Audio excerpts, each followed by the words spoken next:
On September 28, 1943, a man sat down at his desk in the German embassy in Copenhagen and wrote 6 words in his diary: "I know what I have to do."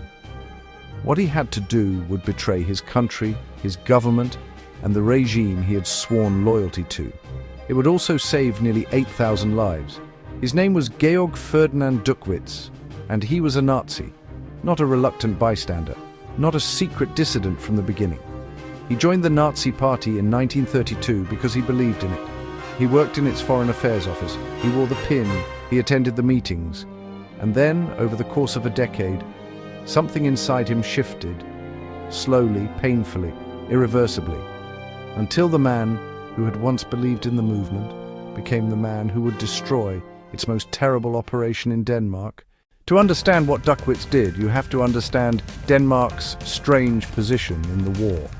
When Germany invaded on April 9, 1940, the Danes surrendered almost immediately, not out of cowardice, out of calculation. Their army had 14,000 soldiers. Resistance would have been suicide. So Denmark cut a deal. They would cooperate with the German occupation, and in exchange they would keep their government, their police, their civil institutions.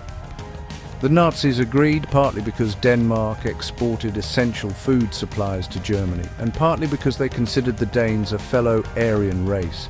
It was called the Model Protectorate. For 3 years, Denmark's Jews lived in something almost unimaginable in occupied Europe: relative safety. There were no yellow stars, no ghettos, no deportations. The Danish government refused to adopt anti-Jewish measures, and the Germans, for the moment, didn't push the issue. Nearly 8,000 Jews lived in Denmark, most of them in Copenhagen, and for 3 years their lives continued. But arrangements like this don't last. They can't. Because the people making the promises aren't the ones keeping them. By the summer of 1943, Denmark's cooperation was breaking down. The resistance movement was growing, sabotage and political strikes were escalating. On August 29th, the Germans imposed martial law, forced the Danish government to resign, and disbanded the Danish army. The Model Protectorate was over, and with it, the protection of Denmark's Jews.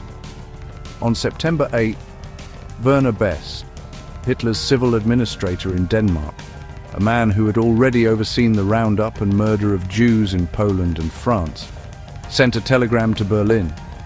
He recommended that a solution to the Jewish question must now be considered. Hitler approved it within a week. Duckwitz had been working alongside Best since 1942. He was the German shipping attaché in Copenhagen, officially in charge of overseeing maritime operations between Germany and Denmark. Unofficially, he was a man coming apart. He had joined the Nazi Party a decade earlier, but by 1935, he was already writing letters to party leadership saying he had been fundamentally deceived in the nature and purpose of the National Socialist movement. He had quietly sheltered 3 Jewish women in his Berlin apartment during an anti-Semitic attack. He had married a Swiss woman. He had made close friends among the Danish Social Democrats. He was, by every measure, a man who had walked deep into a system he now despised and couldn't find a clean way out. On September 11th, Best told Duckwitz directly, all Danish Jews were to be arrested on the night of October 1st. Rosh Hashanah, the Jewish New Year, when families would be gathered at home. Transport ships were already being moved into Copenhagen harbour. Duckwitz told Best he would be ashamed to remain on his staff if he went through with it. Best told him, "We have to obey orders." Duckwitz did not obey. First he flew to Berlin. He tried to convince the authorities to cancel the operation. He failed. Then he flew to Stockholm, ostensibly to discuss German shipping routes. Instead he went directly to the Swedish Prime Minister, Per Albin Hansson, and told him everything. He asked whether Sweden would accept Danish Jewish refugees. Hansson promised they would. In a matter of days, Duckwitz had secured a safe harbour for an entire population, but he still had to get the word out before October 1st. He had 3 days. On the evening of September 28th, Duckwitz walked to 22 Roma Street in downtown Copenhagen. He entered the home of Hans Hedtoft, chairman of the Danish Social Democratic Party. Hedtoft later remembered that Duckwitz looked white with indignation and shame. Duckwitz told him everything: the date, the plan, the transport ships. Hedtoft immediately contacted the Danish resistance and the head of the Jewish community, C.B. Henriques. Henriques alerted the acting chief rabbi, Marcus Melchior.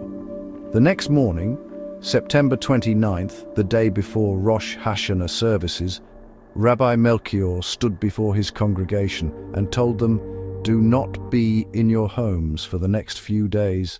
What happened next was one of the most extraordinary acts of collective resistance in the history of the Second World War. Across Denmark, ordinary citizens, fishermen, doctors, teachers, nurses, shopkeepers, strangers, organized themselves in a matter of hours. Jews were hidden in homes, hospitals, churches, and attics. They were transported by car, by train, and on foot to the Danish coastline.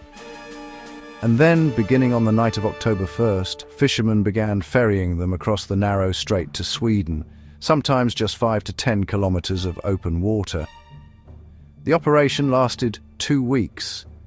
By October 14th, more than 7,200 Jews and nearly 700 of their non-Jewish family members had been smuggled to safety in Sweden. When the German police descended on Jewish homes on the night of October 1st, Rosh Hashanah, expecting to find families gathered for the holiday, they found house after empty house. Nearly 8,000 people had simply vanished. The Germans managed to capture only 472 Jews, who were deported to the Theresienstadt camp in Czechoslovakia. Even those were not sent to the death camps. The Danish government pressured the Germans so relentlessly about their welfare that the Nazis didn't dare. All but 51 of them survived the war. 99%. 99% of Denmark's Jewish population survived the Holocaust. In a continent where 2 out of every 3 Jews were murdered, Denmark lost almost none. No other occupied country came close. And it started because one man, a man who had once believed in the Nazi movement, decided that his conscience mattered more than his safety. Duckwitz stayed at his post. That might be the most astonishing part of the story. After betraying the operation, after securing the escape route through Sweden, after tipping off the resistance, he went back to work at the German embassy in Copenhagen. He was never caught. He was never punished. He served there until the end of the war in 1945, hiding in plain sight, a traitor to the regime sitting at his desk every morning as though nothing had happened. After the war, Duckwitz stayed in the German Foreign Service.